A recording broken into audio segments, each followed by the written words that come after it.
Hello दोस्तों, आप लोग कैसे हैं। आशा करता हूं कि आप लोग अच्छे और स्वस्थ होंगे। आज सनी सर फिर एक नए टॉपिक के साथ आज का टॉपिक बतलाने जा रहे हैं। द्विघात समीकरण प्रश्नावली 4.4 के प्रश्न संख्या 1 बतलाएंगे।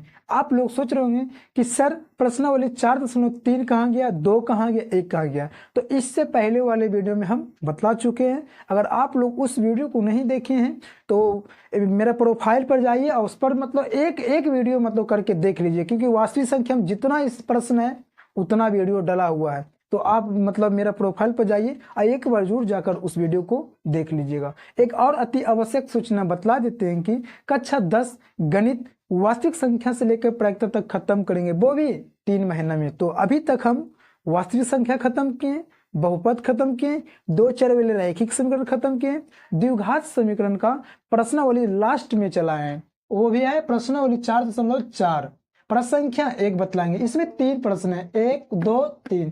तीनों जो हिसाब है तीनों को बहुत खूब अच्छे तरीके से आप लोगों को समझाएंगे, तो इसलिए वीडियो में बने हुए रहिए। तो सबसे पहले प्रश्न को देखिए, पढ़ते हैं।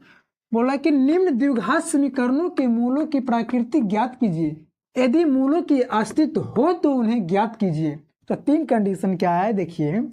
अगर 0 से बड़ा d रहेगा तो समझ लिए कि वास्तविक मूल उसका है, तब मूलों की प्राकृतिक निकालना है। अगर 0 मान लीजिए d बराबर 0 आ गया तो वास्तविक मूल होता है। फिर भी इस कंडीशन में आपको क्या करना होगा, मूलों की प्राकृतिक निकालना होगा।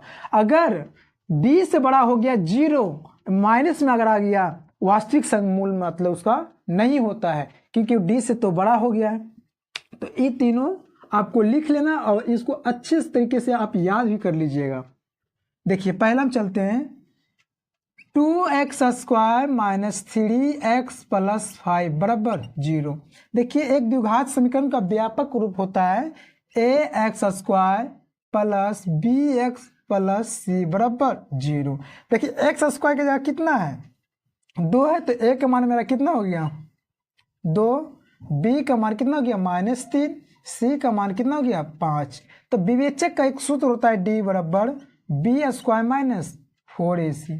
तो देखिए b मेरा कितना है तो -3, तो 3 के स्क्वायर माइनस 4 गुना a का मान कितना है 2 था, तो 2 गुना c का मान कितना है 5।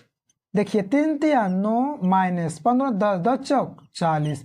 अब 40 में से 9 जाएगा तो कितना बचेगा -31। अब देखिए d से बड़ा कौन है, 0 है, क्योंकि यहाँ पे माइनस में आ गया तो वास्तविक मूल नहीं है। तो इसका नीचे में लिख दीजिएगा, अतः यह समीकरण मूल वास्तविक नहीं है। अगर मूल वास्तविक होता तो इन्हें मूलों की प्राकृतिक निकालते हैं। अब दूसरा चलते हैं, देखिए दूसरा प्रश्न, 3x square minus 4√3x plus 4 बराबर 0। अब देखिए a का मान कितना हो गया 3, b का मान कितना हो गया -4√3, c का मान कितना हो गया 4। तो देखिए d विवेचक क्या होता है b square minus 4ac। b का मान मेरा कितना है तो -4√3 का स्क्वायर -4 गुना a का मान कितना है 3, c का मान कितना है 4। तो देखिए -4 गुना -4 करेंगे तो कितना हो जाएगा 16 गुना, अब √3 गुना √3 कीजिएगा तो कितना होगा √9, इसका वर्ग कितना होता है 3, तो यहाँ पर 3 हो गया। अब देखिए माइनस 4 तिया 12, 12 चौक 48, तो 16 तिया 48 और यहाँ पे हो गया 48, 48 में से 48 जाएगा तो कितना हो जाएगा 0। तो d बराबर कितना गया 0। तो d बराबर 0 है तो इसका मूल वास्तविक है। तो यहाँ पर लिख देंगे, अतः यह समीकरण मूल वास्तविक है। जब वो मूल वास्तविक रहेगा तो यहाँ पे बोल दिया था कि मूलों की प्राकृतिक ज्ञात कीजिए, तो लिखेंगे मूलों की प्राकृतिक बराबर क्या होता है -b plus minus √b square minus 4ac बटे 2a होता है। तो देखिए माइनस तो माइनस दे दिए, b का मान कितना है तो b का मान मेरा है -4√3, तो -4√3 प्लस माइनस तो प्लस माइनस। अब देखिए बोल रहा है बी स्क्वायर माइनस 4ac, तो बी स्क्वायर माइनस 4ac का मान कितना आया था, 0 आया था, तो 0 बटे 2 गुना ए का मान कितना था, ए का मान था 3, तो यहाँ पे 3 हो गया। देखिए माइनस माइनस प्लस हो गया, तो 4√3 प्लस माइनस 0, 0 के वर्ग 0 होता है, बटे कितना हो गया, 3 दूना 6। एक बार प्लस के साथ एक बार माइनस के साथ, जब प्लस माइनस के साथ कीजिएगा तो दोनों का मान उतना ही आएगा, तो लिख देंगे अतः 4√3 बटे 6 और दूसरा हो जाएगा 4√3 बटे 6। देखिए कट रहा है 2, ये हो गया 3, ये भी कट रहा है 2, ये 3, तो कितना हो गया 2√3 बटे 2 और दूसरा भी हो गया 2√3 बटे 3। यही हो गया आंसर हो गया। अब उसी टाइप से चलते हैं तीसरा नंबर में, तो तीसरा नंबर में भी पहले चेक करेंगे। तो देखिए हल कितना दिया हुआ, 2x square minus 6x plus 3 बराबर 0। तो सबसे पहले यहाँ पे लिख देते हैं a का मान कितना है 2, b का मान कितना है, b का मान हो गया -6 और c का मान कितना है 3। तो देखिए d विवेचक होता है b स्क्वायर माइनस 4ac, तो b का मान मेरा कितना है 6, तो 6 का स्क्वायर माइनस 4 गुना a का मान कितना है 2 और c का मान कितना है 3। तो देखिए 36 माइनस 6 गुना 6 कीजिएगा तो 36 माइनस 3 2 6 6 चौक 24।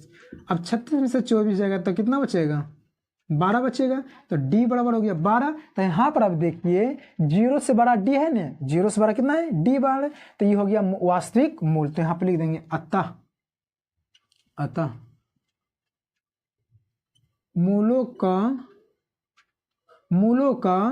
क्या हो जाएगा, मूलों का अस्तित्व है।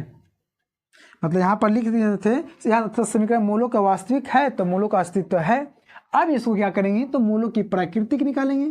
तो देखिए मूलों की प्राकृतिक, इसका सूत्र होता है -b plus minus √b square minus 4ac बटे 2a होता है।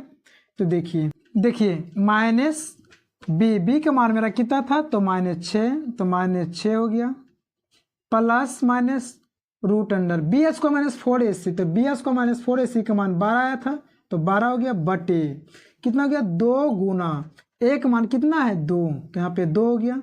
अब देखिए तो माइनस माइनस प्लस, तो 6 प्लस माइनस, अब देखिए 12 का जब गुणनखंड कीजिएगा तो 2 6 2 3, 2 निकल जाएगा, तो कितना बच जाएगा रूट में 3 बटे कितना हो गया 2 दूना 4। अब यहाँ पे एक देखिए कि यहाँ पे भी 6 है, यहाँ पे भी 2 है, तो यहाँ पर भी 2 कोमा और यहाँ पे भी 2 कोमा है। तो सबसे पहले क्या करते हैं, कोमा ले लेते हैं। देखिए जब 2 का कोमा लेंगे तो कितना होगा 3 प्लस माइनस 2 निकल जाएगा, तो रूट में 3 बटे 4। देखिए 2 से खत्म होगा तो कितना बच जाएगा 3 प्लस माइनस √3 बटे 2।